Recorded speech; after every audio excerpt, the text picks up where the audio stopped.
Milton সমাদ্দারকে নিয়ে ডিবির জিজ্ঞাসাবাদে উঠে আসছে ভয়ঙ্কর সব তথ্য।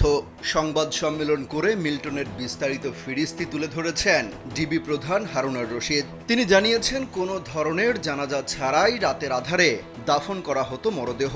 যত মানুষ মারা গেছে তার সবকিছু নিয়ে জবাবদিহি করতে হবে মিল্টন সমাদ্দারকে। এটা তো একটা মারাত্মক রকমের অপরাধ।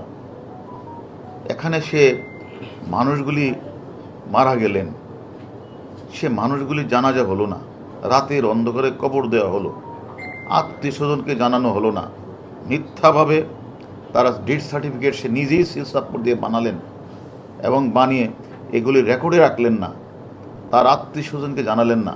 তাহলে এই লাশগুলি যে এটা কি করলেন, আসলে কি দাপন করলেন কিনা, সেটা আমাদের তদন্তে আসবে। যমুনা ইস্তি, the goodness of purified air. আমার বাসায় এনেছি যমুনা ইস্তি, আপনি কিনছেন তো? ডিবি প্রধান বলেন, যারা তার আশ্রমে মারা গেছে তাদের কোনো চিকিৎসা করানো হয়নি, ভুয়া সার্টিফিকেট বানিয়ে তাদের দাফন করা হয়েছে।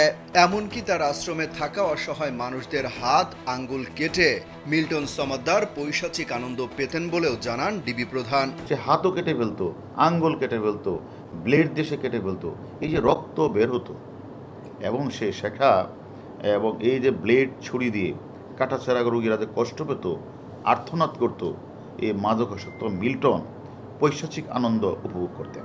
রাজধানীর মিরপুর থেকে গত বুধবার রাতে মিল্টন সমাদ্দারকে গ্রেপ্তার করে ঢাকা মহানগর গোয়েন্দা পুলিশের মিরপুর জোনাল টিম। তার বিরুদ্ধে এরই মধ্যে মিরপুর মডেল থানায় 3টি মামলা করা হয়েছে, আরও কয়েকটি মামলার প্রস্তুতি চলছে। গত বৃহস্পতিবার মিল্টনকে ঢাকার চিফ মেট্রোপলিটন ম্যাজিস্ট্রেট আদালতে হাজির করে পুলিশ। Child and old age care আশ্রমে জাল মৃত্যু সনদ দেওয়ার অভিযোগে করা মামলায় তার 3 দিনের রিমান্ড মঞ্জুর করে আদালত। গ্রেপ্তারের পর থেকেই ভুক্তভোগীদের অনেকে মিল্টনের বিরুদ্ধে মুখ খুলতে শুরু করেছেন।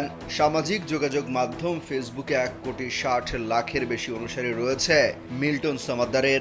অভিযোগ রয়েছে, এই বিশাল অনুসারীদের কাজে লাগিয়ে তার মূল টার্গেট ছিল বিভিন্ন মানবিক কাজ প্রচার করে মোটা অঙ্কের টাকা আদায় করা। অমিত হাসান রবিন, কালবেলা।